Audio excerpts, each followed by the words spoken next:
Alors si ce dernier chant vous a touché, vous a fait... C'est le résumé de ce que je vais amener. Donc, si vous avez envie d'être encore bousculé, touché, ben, écoutez. Alors, bonjour à tous. Bonjour à peut-être ceux que je n'aurais pas salués, hein, mais je suis content de vous voir. Alors, comment allez-vous? Comment allez-vous? Alors, je crois que parfois, c'est bien de poser 2 fois la question pour avoir la vraie réponse. Comment ça va? Je ne sais pas dans quel état émotionnel vous êtes rentrés dans l'église ce matin. Je ne sais pas non plus pour ceux qui regardent cette vidéo, mais des fois, on peut venir à l'église et on aime Dieu de tout notre cœur. Mais tu es peut-être venu ici avec le cœur lourd. Tu es venu avec un cœur qui est chargé. Parce que peut-être que tu vis une situation difficile depuis quelque temps ou quelque chose t'a atteint durant la semaine. Et tu es en train de vivre une tempête. Et quelque part, chaque jour de ta vie, c'est devenu un défi. Et tu fais peut-être face, je ne sais pas, à la maladie, à une séparation, à un décès, à une injustice, à la solitude ou à un isolement affectif. Je ne sais pas avec quel poids tu es entré dans cette salle ce matin, ou toi qui regardes cette vidéo, mais aujourd'hui, on va voir ensemble comment réagir lorsqu'on est dans l'épreuve. Alors, comment réagis-tu, toi, qui es dans l'adversité? Alors, ne vous sous-estimez pas, hein. Dieu vous aime. C'est vrai que on regarde parfois des exemples d'attitudes qu'on pourrait qualifier d'héroïques de personnes qui étaient dans l'épreuve dans la Bible et on voit qu'il y a beaucoup de héros de la foi. Mais il y a quand même aussi des héroïnes de la foi, hein, si j'oserais dire. Et au travers de toutes ces choses qu'ils ont traversées, que ce soit des hommes ou des femmes, ça peut nous inspirer et nous enseigner encore aujourd'hui. Amen. Alors, c'est vrai que dans tous ces héros de la foi, on pense souvent à David. David, l'homme selon le cœur de Dieu. David, ce héros qui a vaincu Goliath. Ouais, son histoire, ça peut nous enseigner. Il y a aussi Moïse. Ah, Moïse, lui qui a vu Dieu face à face. Oh, c'était un grand homme de Dieu, lui, Moïse. On a aussi Josué, le guerrier qui a emmené tout le peuple d'Israël vers la terre promise. Encore un autre, Gédéon. Lui, on va lui dire, oh, vaillant héros. Et oui, on a plein de récits de héros de la foi, mais aussi on a des héroïnes, comme j'ai dit, des héroïnes de la foi. Alors on a Déborah. Déborah, c'était une prophétesse, une juge. Elle avait une position, une fonction politique importante au sein du peuple. Elle était conseillère de guerre auprès de Barak durant les combats. C'était un héros au féminin. On a également Hulda. Et là, j'avais parlé d'elle dans le message qui était la place de la femme dans l'église. Hulda, c'était une prophétesse au temps de Jérémie et elle a permis qu'il y ait un véritable réveil dans le peuple d'Israël. Et donc, si on voit tous ces personnages-là, on les connaît donc au travers de la Bible et leur vie nous inspire, leur vie nous enseigne. Amen. Mais aujourd'hui, j'aimerais qu'on soit inspiré et enseigné et encouragé aussi par la vie d'une héroïne inconnue. J'oserais dire une héroïne à notre portée. Parce qu'on ne sent pas toujours l'âme d'un David ou d'un Moïse ou d'une Déborah. Alors cette femme dans la Bible qui est méconnue, mais qui pourtant a accompli, grâce à une décision, grâce à une attitude, de permettre de voir le miraculeux de Dieu dans sa vie. On aime bien les histoires de héros. Je sais pas vous, moi j'aime bien. Mais quelque part, je suis encore plus admirative et intéressée quand il s'agit de personnes qu'on qualifierait de quelconque, d'ordinaire. Le genre de personnes de qui on s'attend pas qu'ils accomplissent quelque chose d'extraordinaire. Comme le témoignage que je vous ai donné tout à l'heure. Est-ce que ce genre d'histoire, ça vous interpelle? Moi, oui. Et il n'y a pas que dans la Bible, hein, il y a des actions héroïques qu'on peut voir aujourd'hui. Mais j'en parlerai peut-être tout à l'heure si j'ai du temps. Mais moi, j'aime ça, que Dieu se cherche des gens, des personnes ordinaires pour accomplir des choses extraordinaires. Amen. Est-ce qu'il y a des gens ordinaires ce matin ici? On est très ordinaires. Amen. Alléluia.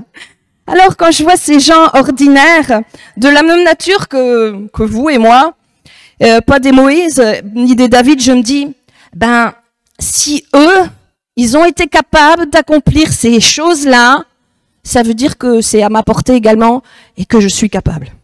Amen. Et aujourd'hui, on va parler d'une femme tellement méconnue qu'on ne connaît même pas son nom. Et d'ailleurs, la Bible va la nommer du petit village dans lequel elle habite. Alors, je ne sais pas si vous avez déjà lu cette histoire dans la Bible, mais on appelle cette femme la Sunamite, parce qu'elle habite Sunem. Et tu peux pas être plus inconnu que lorsqu'on parle de toi et on t'appelle jamais par ton nom et qu'on nomme plutôt le village. Vous imaginez, c'est comme si je parlais de quelqu'un ici pour parler de Roby, je vais dire la Tournaisienne, ou de Josiane la Quesnoise, de Amandine la Templevoise, ou vous voyez un peu, ou Graham l'Anglais, c'est encore plus vaste. Donc au lieu de vous nommer par votre prénom, je vous appelle du nom de l'endroit où vous habitez. Il vient prêcher avec moi.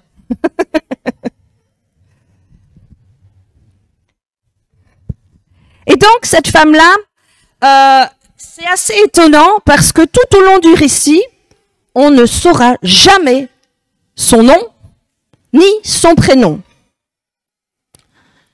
Mais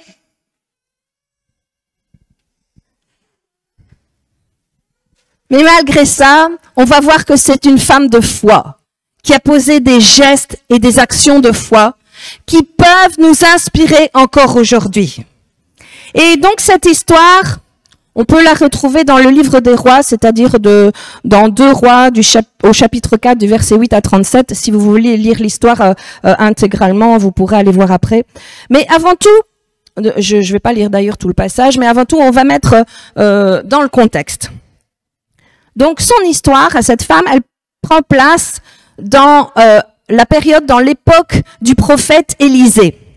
Et la Bible nous dit d'elle qu'elle est une femme de haute distinction, une femme riche, quelqu'un qui a les moyens et qui est bien considérée dans son village. Et on peut dire que c'est une femme qui connaît Dieu. Parce qu'à l'époque, la présence de Dieu, elle était représentée par les prophètes. Et donc cette femme-là n'est pas reconnue pour être à une place, à une fonction d'élite, de par ses moyens, mais elle est reconnue pour ses dons, pour ses qualités. Elle a le sens de l'hospitalité. Elle sait honorer. Donc, lorsque le prophète Élisée passe par son petit village, eh bien, à chaque fois, elle va l'inviter dans sa maison. Elle va l'inviter à manger.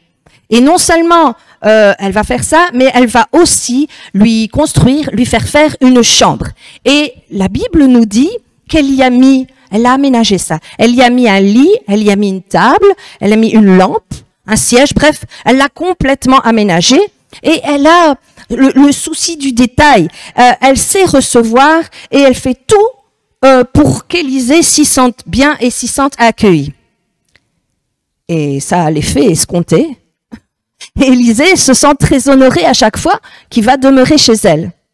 Et au travers de l'accueil qu'elle lui réserve à chaque fois, on peut dire que cette femme, elle aime la présence de Dieu. Et elle veut être en relation avec Dieu. Parce qu'Élisée représentait la présence de Dieu et elle aimait passer du temps avec lui.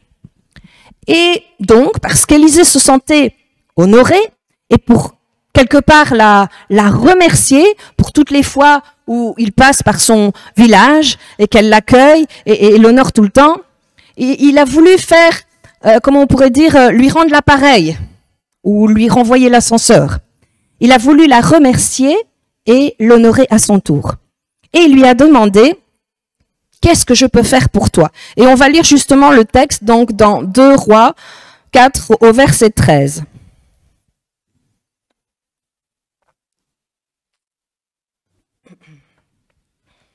Et Élisée dit à Géasi, c'est le serviteur d'Élisée, dis-lui, voici, tu nous as montré tout cet empressement.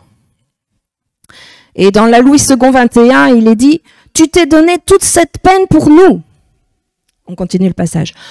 Que peut-on faire pour toi? Faut-il parler pour toi au roi ou au chef de l'armée? Elle répondit, j'habite au milieu de mon peuple. Waouh!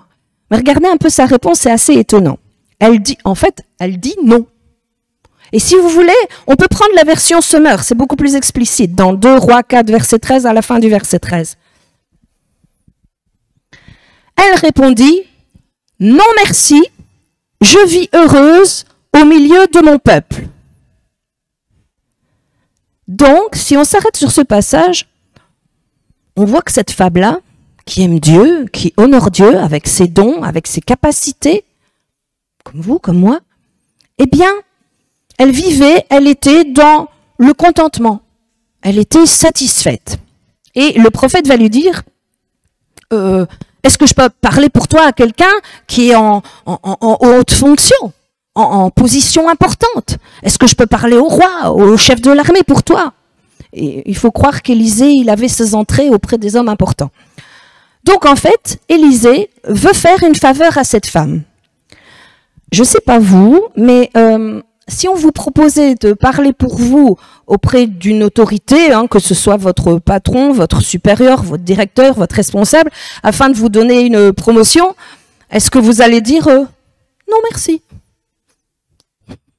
Mais elle, cette Sunamite, elle dit non, je suis heureuse telle que je suis. Elle n'a pas d'exigence et pourtant on va lire la suite. Donc 2 Rois 4 versets 14 à 16. Et il dit, que faire pour elle? Géasi répondit, mais elle n'a point de fils, et son mari est vieux. Et il dit, appelle-la. Géasi l'appela, et elle se présenta à la porte. Et Élisée lui dit, à cette même époque, l'année prochaine, tu embrasseras un fils. Et elle dit, non, mon Seigneur, homme de Dieu, ne trompe pas ta servante. Et dans la version Semeur, elle dit, homme de Dieu, ne me donne pas de faux espoirs, moi qui suis sa servante. Donc, elle n'a pas d'exigence et pourtant, elle n'a même pas un fils. Et elle ne veut pas être trompée. Elle a peur d'être déçue, mais elle va oser croire le miraculeux. Et la Bible nous dit que, effectivement, l'année qui a suivi, elle fut enceinte et elle a tenu un enfant dans ses bras. Amen. C'est une belle histoire, n'est-ce pas? Mais l'histoire ne s'arrête pas là. Et cette femme qui disait, non, ne me trompe pas, ne me donne pas de faux espoirs, je suis dans le contentement, dans la satisfaction dans ma vie, tout allait bien. Cette femme va vivre un drame qui va venir la frapper. Voyons la suite de l'histoire, donc du verset 18 à 20. L'enfant grandit, et un jour qu'il était allé trouver son père vers les moissonneurs, il dit à son père, « Ma tête, ma tête !» Le père dit à son serviteur, « Porte-le à sa mère. » Alors là, je voudrais faire une petite parenthèse. Vous avez remarqué que c'est depuis toujours que lorsque les papas, ils savent pas trop quoi faire, ils disent, « Va voir ta mère !» Bon, c'est une petite note d'humour parce que la suite de l'histoire, cette femme, elle va vivre quelque chose de terrible. Elle va vivre un drame terrible. Verset 20. Le serviteur l'emporta et l'amena à sa mère. Et l'enfant resta sur les genoux de sa mère jusqu'à midi, puis il mourut. C'est dur, c'est terrible. Est-ce que vous pouvez vous imaginer un instant ce que cette femme a vécu? Et j'ai envie de vous dire, vous savez, ce passage est encore très, très, très actuel pour aujourd'hui. Parce que cette femme-là a vécu quelque chose de tragique, et on peut s'imaginer que le deuil d'un enfant ou d'un être cher, c'est quelque chose d'extrêmement difficile. Et si je dis qu'il est actuel, c'est parce qu'on peut se reconnaître dans cette femme. C'est vrai, quelque part, on peut être dans le contentement, dans la satisfaction, et on peut aimer Dieu et servir Dieu, et puis tout un beau jour, paf, il arrive un événement, et la vie nous frappe violemment. Alors, peut-être que pour toi, c'est pas forcément un deuil physique ou la perte d'un être cher que tu vis, mais peut-être que tu vis un deuil spirituel. Il y a la mort spirituelle autour de toi. Il y a quelqu'un dans ton entourage, tu le vois tellement s'éloigner de Dieu, et quelque part, il est en train de mourir spirituellement. Ou peut-être que tu vis personnellement une mort émotionnelle. Tu peux être dans une séparation difficile, des relations difficiles, de l'injustice, de la déception. Ou peut-être que quelque chose en toi est mort, parce que par le passé, des gens ont prononcé sur toi, sur ta vie, des paroles de mort, ou ils ont même posé des gestes de mort sur ta vie. Vous savez, il n'y a pas de grande ou de petite douleur. Il y a ta douleur. Et elle est là aujourd'hui. Et lorsqu'on regarde cette femme, on peut se poser la question, mais comment cette femme a-t-elle réagi dans l'épreuve, dans la douleur? Et nous, comment réagissons-nous dans l'épreuve? Elle avait dit à Élisée, « Ne me trompe pas. » Est-ce qu'elle était en colère contre Élisée? Est-ce qu'elle était dans l'incompréhension? Pourquoi je dois vivre ça? Et en fait, si je dis que cette femme est une héroïne de la foi, c'est parce qu'elle a agi d'une façon incroyable. On va voir la suite donc dans la Bible au verset 21. Elle monta, le coucha sur le lit de l'homme de Dieu, ferma la porte sur lui et sortit. Imaginez l'enfant, une douleur, ta douleur. Elle prend cette douleur-là, elle ouvre la porte, elle entre dans la chambre où elle recevait le prophète, elle va déposer l'enfant, elle déposer sa douleur sur le lit. Et je ne sais pas vous, mais qu'est-ce que vous auriez fait à ce moment-là? Et personnellement, pour avoir déjà été dans la chambre de la douleur, bien souvent, lorsqu'on est en souffrance, on reste couché dans la douleur. On s'enferme dans la douleur. Mais cette femme va poser un acte qui va ouvrir une porte sur le miraculeux de Dieu. Et la Bible nous dit qu'elle a pris sa douleur, qu'elle l'a couchée, qu'elle l'a déposée. Elle est sortie et elle a fermé la porte.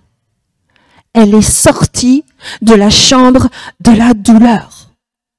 Vous savez, la Bible nous dit qu'il y a un temps pour chaque chose sous le soleil.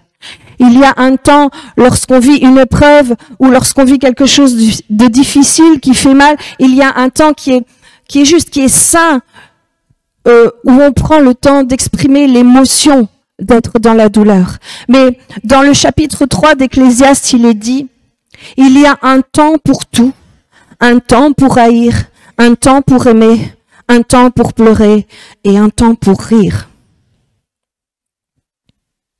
Et je crois qu'à ce moment-là, cette femme savait que si elle voulait aller plus loin, si elle voulait voir Dieu agir, elle devait sortir de la chambre de la douleur et fermer la porte et aller vers l'homme de Dieu. Et trop souvent, lorsqu'il y a ce temps où on pleure, mais que le Seigneur nous dit, hey, reste pas comme ça, lève-toi, relève-toi, je suis avec toi. Bien souvent, on ferme la porte, on s'enferme avec et on reste dans la chambre de la douleur.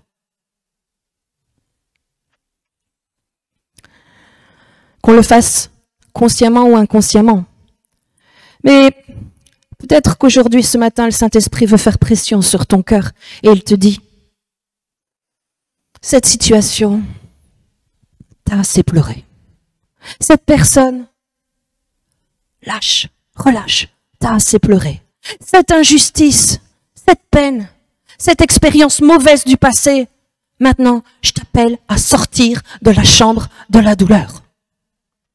Et c'est pour ça que je dis que c'est une héroïne, même si elle est méconnue, parce que c'était vraiment un acte de foi que de dire, je laisse cette douleur-là, je la laisse et je fais confiance à Dieu. Et je vais chercher Dieu. Et il est écrit au verset 22 qu'elle appela son mari et elle lui dit, verset 22, « Envoie-moi, je te prie, un des serviteurs et une ânesse, je veux aller en hâte vers l'homme de Dieu. » Et j'ai dit qu'il y avait un temps pour chaque chose, mais il vient un moment où si tu restes dans la chambre de la douleur, tu restes comme paralysé. Et elle savait qu'elle devait agir. Et ce qui est encore plus surprenant, c'est que le mari va lui répondre au verset 23, « Pourquoi veux-tu aller aujourd'hui vers lui? Ce n'est ni nouvelle lune, ni sabbat. » Ben oui, parce que c'était une femme qui était assidue à célébrer et adorer Dieu. C'était quelque chose qu'elle faisait très souvent. Elle savait aimer Dieu, elle savait l'honorer. Et là, son mari dit, pourquoi? Donc pourquoi veux-tu aller aujourd'hui? Et elle va lui répondre, tout va bien. Tout va bien. T'inquiète, tout est sous contrôle. Je crois que si j'étais son mari, j'aurais quand même posé la question une deuxième fois. Est-ce que ça va vraiment bien? Ben oui, parce que je pense qu'elle a oublié un détail. Et quel détail? Son fils vient de mourir. Donc en fait, elle est sortie de la chambre de la douleur et quand elle a voulu aller hâtivement, elle a dit « tout va bien ». Alors en lisant ce verset, on pourrait se dire « oh non, non, cette femme-là, tout ne va pas vraiment bien. Elle est dans le déni.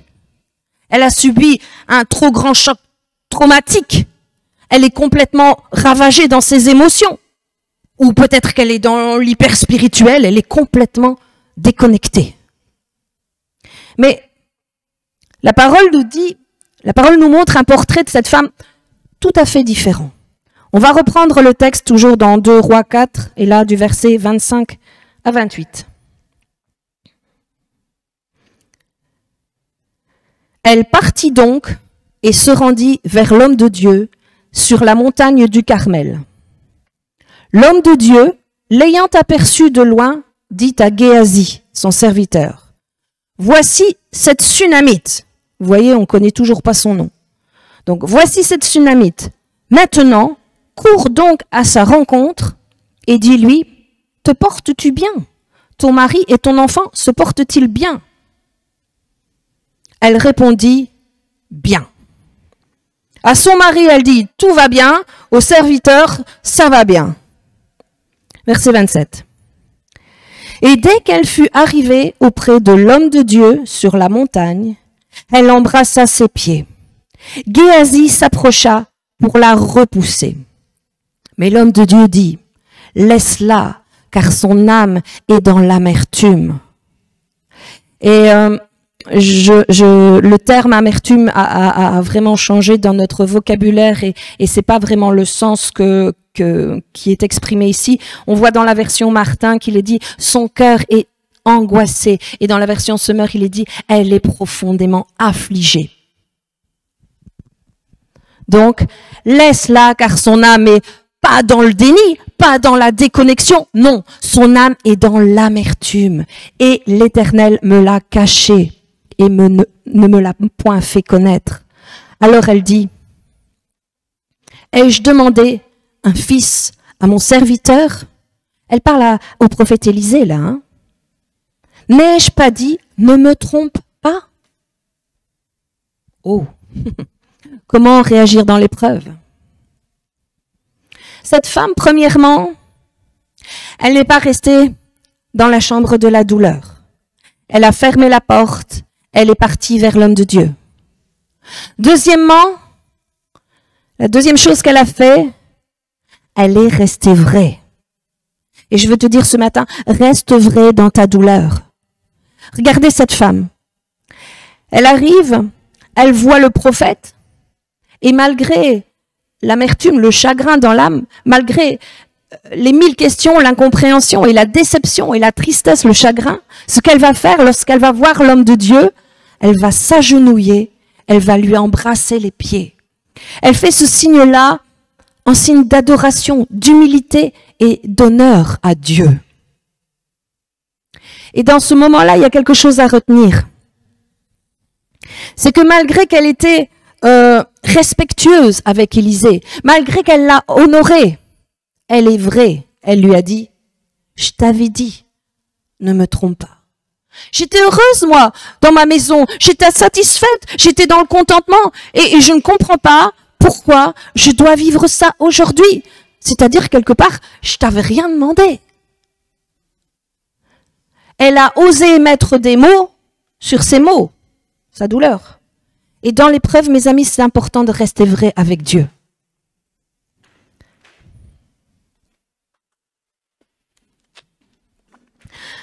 Alors, je connais la plupart d'entre vous, mais je ne connais pas profondément vos personnalités. Et en fait, selon notre personnalité, notre arrière-plan, nous pouvons réagir chacun différemment. Par exemple, certaines personnes, lorsqu'ils vont vivre des choses difficiles et qu'ils ne comprennent pas, ils sont comme presque en colère avec Dieu. Sans le savoir consciemment ou inconsciemment, ils vont réprimer le problème ou les émotions à l'intérieur, par peur d'oser bousculer Dieu ou de peur de déplaire à Dieu. Ils vont juste refouler ça à l'intérieur. Mais je vais vous dire une chose, mes amis. Ce qui est réprimé finit toujours par s'exprimer. Mais le problème, c'est que très souvent, c'est mal exprimé. Ce que je veux dire par là, c'est que tu peux être vrai avec Dieu. Tu peux lui dire les états de ton âme. Tu peux lui dire toutes tes interrogations. Dieu connaît tout de toi. Dieu connaît le plus profond de ton cœur. Il te voit à chaque moment de ta vie. Et en cet instant, ce que tu vis, là, pour le moment, tu n'as pas besoin de l'enfouir, de le réprimer. Tu n'as pas besoin de le cacher.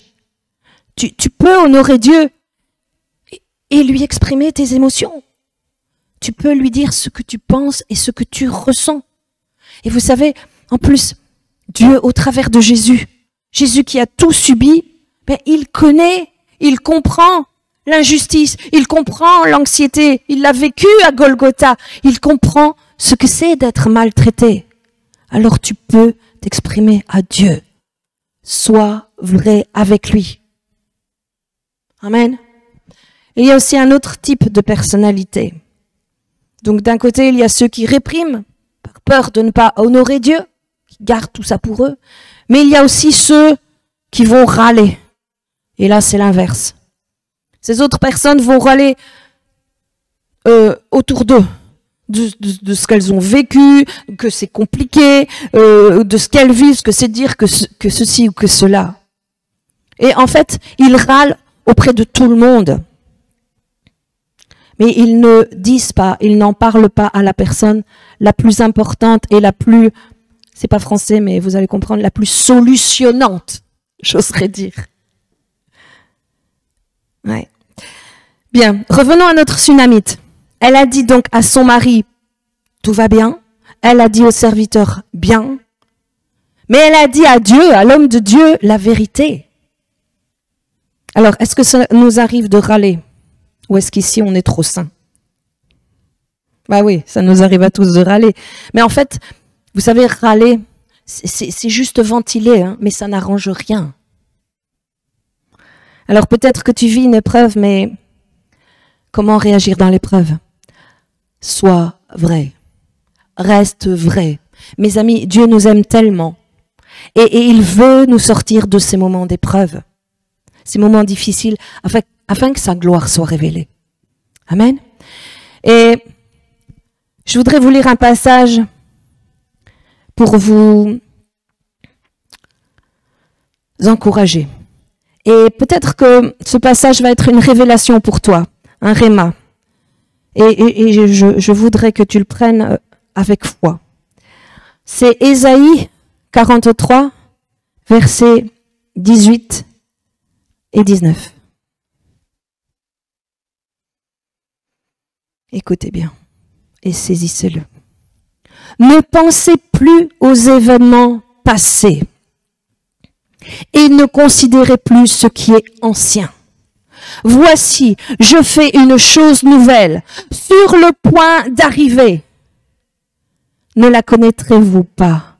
Je mettrai un chemin dans le désert et des fleuves dans la solitude. Et là, vous pouvez dire Amen. Prends ce verset pour toi. Alors peut-être que c'est vrai que ça fait des années que tu vis une épreuve, que tu vis une douleur, mais saisis-toi de ceci. Et même si ça fait 10 ans ou plus que ça dure, tout en aurant Dieu, ose lui dire, Seigneur, sur le point d'arriver, j'aimerais que ça ne soit pas dans 10 ans, s'il te plaît. Seigneur, je sais que tu es souverain et que c'est pas à moi de te dire ou te dicter ce que tu dois faire, mais s'il te plaît. Osez exprimer. Soyez vrai. Et si on regarde le début de ce verset, ne pensez plus aux événements passés. Pourquoi? Parce que Dieu est en train de te dire, j'ai des promesses en réserve pour toi. Je t'ai pas oublié. Je t'ai pas oublié. J'ai entendu tes prières. Je vais agir. Amen. Lorsque nous vivons des événements, tout comme cette femme, qui sont traumatisants, qui sont blessants, qui sont difficiles, il y a quelque chose que Dieu veut faire. Eh bien, Dieu doit nous guérir, bien sûr, de la douleur. Mais une fois qu'on est sorti de la chambre de la douleur, Dieu doit nous guérir de cette peur qui nous arrive toujours, encore une autre catastrophe. Vous avez déjà expérimenté ça? Qu'est-ce qui va encore me tomber dessus? Qu'est-ce qui va encore m'arriver? Vous savez, ce genre de choses, c'est comme si ça venait user votre foi. Et Dieu te dit, je vais effacer les paroles du passé. Je vais effacer la situation du passé. Je suis sur le point d'agir. Et Proverbe 10, verset 22 nous dit que Dieu nous donne la bénédiction, il nous la fait suivre d'aucun chagrin. Amen. Alors aie confiance. Arrête d'être aux aguets sur le qui-vive et dire qu'est-ce qui va encore m'arriver. Et vous savez, il faut absolument que cette pensée-là soit renversée dans vos têtes, dans votre cœur, par la grâce de Dieu. Laissez faire Dieu, car il va faire bien au-delà de ce que vous pouvez espérer, penser ou imaginer. et emparez-vous de cette promesse. Soyez vrais dans ce moment de cœur à cœur et avec respect et honneur de Dieu. Vous pouvez parler au Dieu. Dites-lui, Seigneur, je t'honore, mais je te dis ce que j'ai sur le cœur. Je t'adore, je t'aime, mais je suis chargé. Je vide mon sac devant toi, Seigneur. Alors, comment réagir dans l'épreuve? On a vu que en 1, de ne pas rester dans la chambre de la douleur. Deuxièmement, rester vrai avec Dieu. Et troisièmement, et c'est ce qu'on va voir, rester attaché à Dieu. On va voir la suite du texte, donc on est toujours dans 2 Rois 4, versets 29 à 30.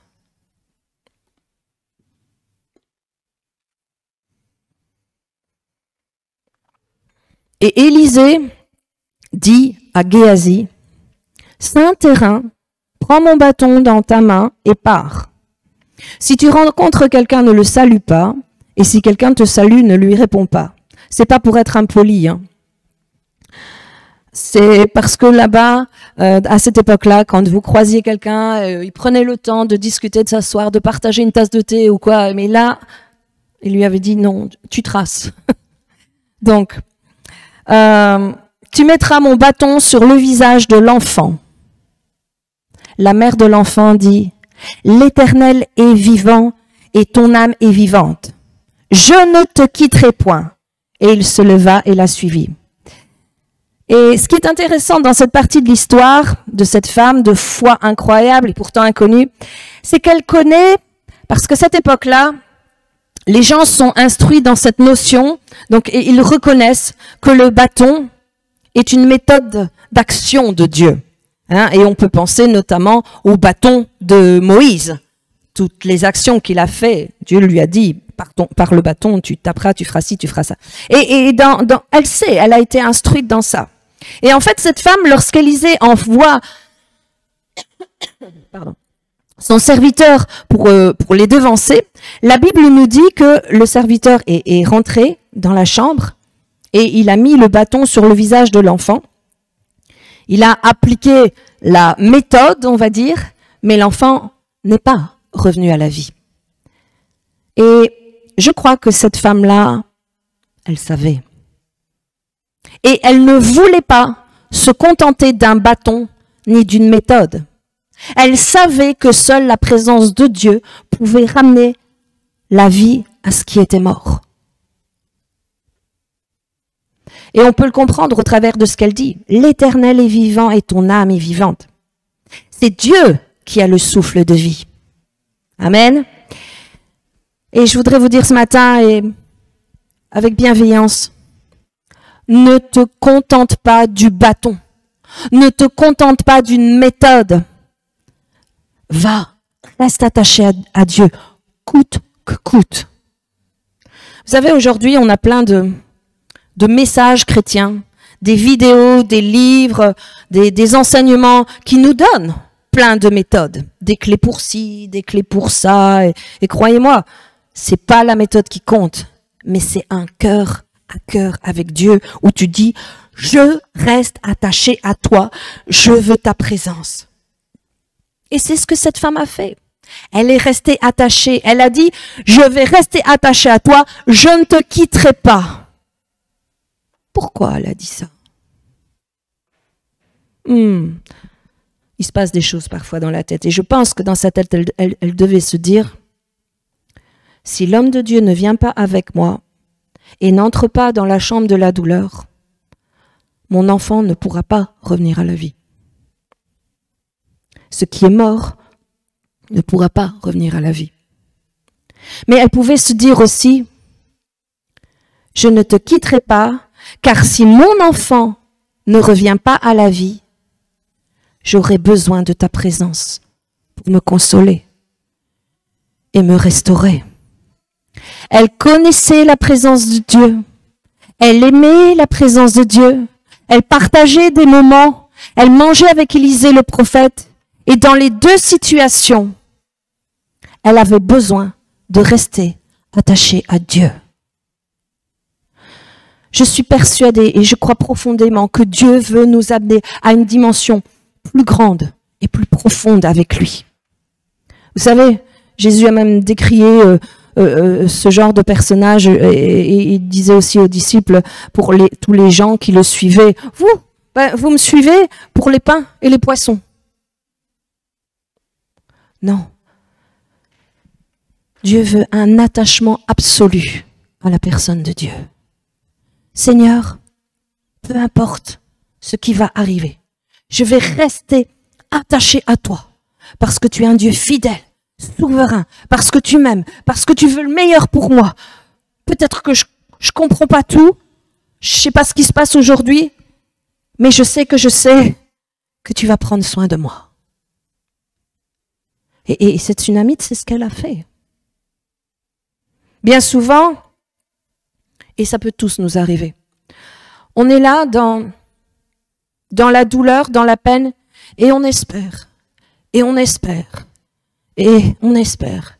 Et puis là, sans qu'on s'en rende compte, sans qu'on soit conscient, on finit par délaisser Dieu. Et on s'accroche à ce moment-là au bâton, à la méthode, et non à sa présence. Mais cette femme, elle a fait cette déclaration, « Je ne te quitterai pas ». Et la fin de l'histoire, elle est juste magnifique. Mais réfléchissez. Lorsqu'elle a quitté la chambre de la douleur pour se rendre chez Élisée, donc de Sunem, son village au mont Carmel où habitait Élisée, nous savons que c'est à peu près entre 32 et 40 kilomètres. Donc, à pied ou avec une ânesse, ça prend au minimum une journée complète. Et au moins, pour revenir tout autant, une journée complète. Donc, cette histoire, cet événement, ça serait passé plus ou moins en 3 jours, approximativement.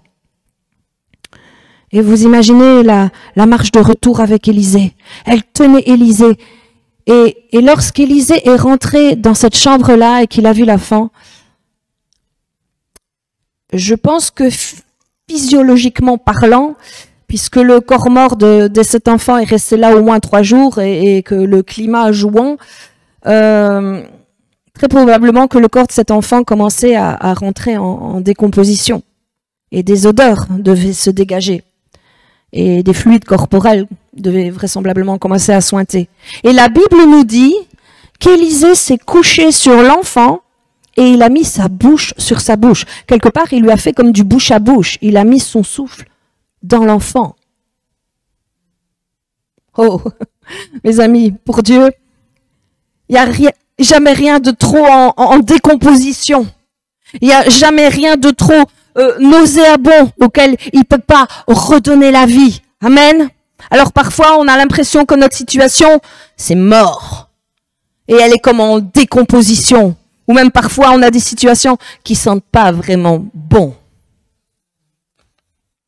Et on pense à ce moment-là que notre vie, elle est foutue, elle est fichue, elle est en décomposition. Mais une chose que je sais, c'est que Dieu n'a pas de répugnance pour cette situation.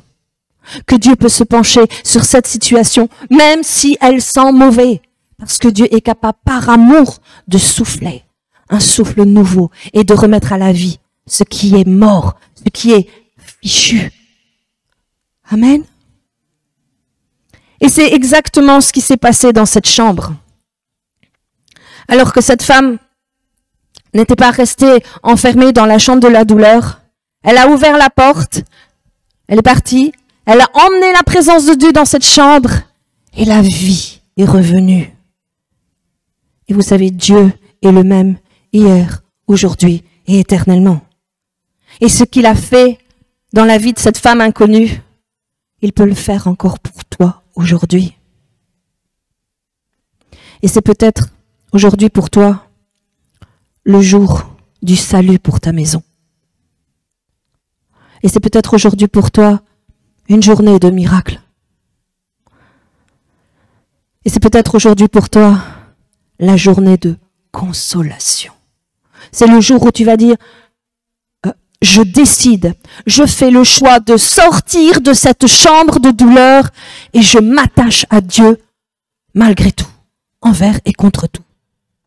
Vous savez, parce que quand cette femme, elle a pris cette décision-là, elle a vu le miraculeux. Amen. On doit retenir que si on se maintient dans cette chambre de la douleur, si on reste enfermé dans la douleur, Dieu ne peut pas agir. Mais si tu dis aujourd'hui, Seigneur, aide-moi. Je sais, lorsqu'on souffre dans l'âme, c'est tout aussi douloureux. Mais Dieu est capable de soulager les plus grandes douleurs et guérir les plus grandes souffrances. Et je vois que j'ai un peu de temps et j'ai déjà partagé mon témoignage sur on a le Dieu de l'impossible, sur la prédication, où je parlais du fait que nous ne savions pas avoir d'enfants. Et c'est vrai que les choses se sont présentées à moi, du style la méthode. J'aurais pu aller vers la méthode, mais j'ai dit non, c'est pas ça que Dieu veut pour moi. Je veux pas retracer mon témoignage, mais si vous voulez le voir, vous allez voir la vidéo. Mais Dieu a consolé, Dieu a guéri, j'ai fait confiance. Et bon, pendant 8 ans, j'étais quand même restée dans la chambre de la douleur. Mais au bout d'un moment, il faut sortir. Parce qu'il n'y a rien qui se fait tant que tu restes enfermé dans la chambre de la douleur. Il faut sortir. Il faut aller dans la présence de Dieu et ne pas le lâcher. Amen. Peut-être que certains connaissent cette histoire, mais j'ai envie de vous dire, vous savez qu'on a une Sunamite au milieu de nous. C'est Roby. On a un héros. Et elle s'appelle Héros. Son nom de famille, c'est Héros. Donc, c'est une héroïne de la foi. Et je vais vous raconter notre histoire, parce que notre histoire est mêlée. Roby était fraîchement convertie. On allait à l'église. J'avais 6 ans. C'était un soir d'été et la réunion était terminée.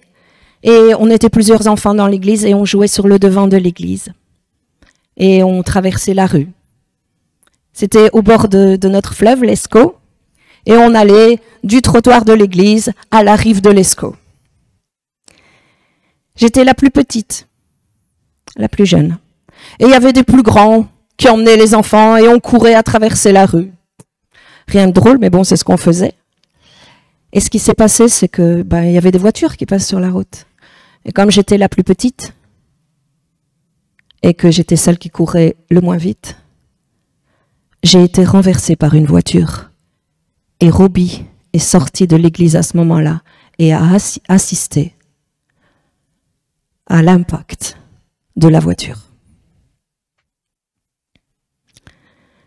Et donc la voiture m'a percutée et j'ai été projetée contre la bordure et j'ai eu ce qu'on appelle le coup du lapin. Et maman a couru vers moi, elle a lâché son sac, elle m'a ramassée et elle est re-rentrée dans l'église. Elle est allée chercher Dieu. Les gens lui disaient « File à l'hôpital, va à l'hôpital », la méthode. Mais elle s'est dit « Non ».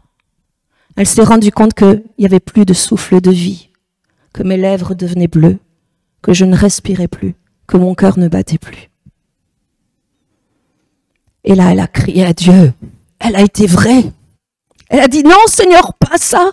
Ça, je ne le supporterai pas. Elle a crié à Dieu.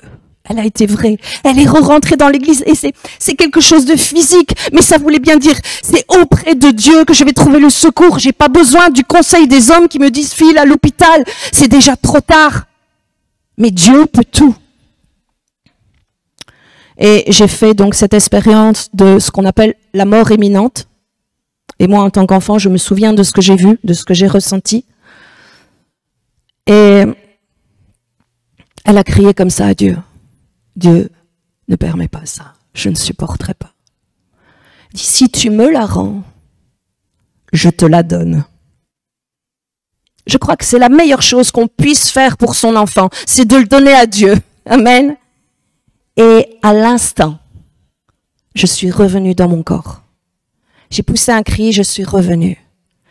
Et elle m'a pris à part, elle a voulu être un instant avec moi et vraiment prendre juste un temps et remercier Dieu et de voir si tout allait bien. Elle m'a checké, voir si c'était OK. Mais elle a vraiment pas pris garde et attention à tous les conseils, à toutes les méthodes qu'on lui proposait. Elle est allée directement vers Dieu pour dire, il n'y a que toi qui as la solution pour ça. Et Dieu a rendu la vie. Et je trouve ça extraordinaire. Il n'y a que Dieu qui peut redonner la vie à une situation qui semble désespérée. Alors je connais pas ta situation aujourd'hui et l'état dans lequel tu es. Mais je veux te dire, prie. Prie afin que Dieu t'aide et te donne la force aujourd'hui de ne plus rester dans la chambre de la douleur, mais que tu trouves la force d'ouvrir la porte, d'en sortir. Tu as besoin d'être vrai avec Dieu. Dieu, il sait tout de toi. T'as rien à cacher. Dieu te connaît. Mais surtout, Dieu t'aime. Que le Saint-Esprit te parle. Et peut-être que tu étais dans cette phase où tu es en train de t'éloigner de Dieu inconsciemment et de douter qu'il pouvait encore agir. Mais fais cette déclaration. Je ne te quitterai pas. Vous savez, mon père disait, Michel, notre pasteur, disait, colle-lui au basket. Colle au basket de Dieu. Amen. Et vous savez, tout ce qui va se passer là, c'est entre vous et Dieu. Et c'est ce que Robbie a fait. Elle est rentrée dans l'église. C'était fini, mais elle est rentrée. Et elle voulait que ce qui se passait, cet instant de douleur, de souffrance, ça se passe entre Dieu et moi. Enfin, Dieu et elle, à ce moment-là. Donc, ça se passe entre vous et Dieu. Que le Saint-Esprit puisse venir vous fortifier, vous relever, vous consoler et vous redonner l'espoir. Redonner la force et le courage aujourd'hui. Amen. Voilà. Collez-lui au basket. Soyez bénis et bon dimanche à chacun.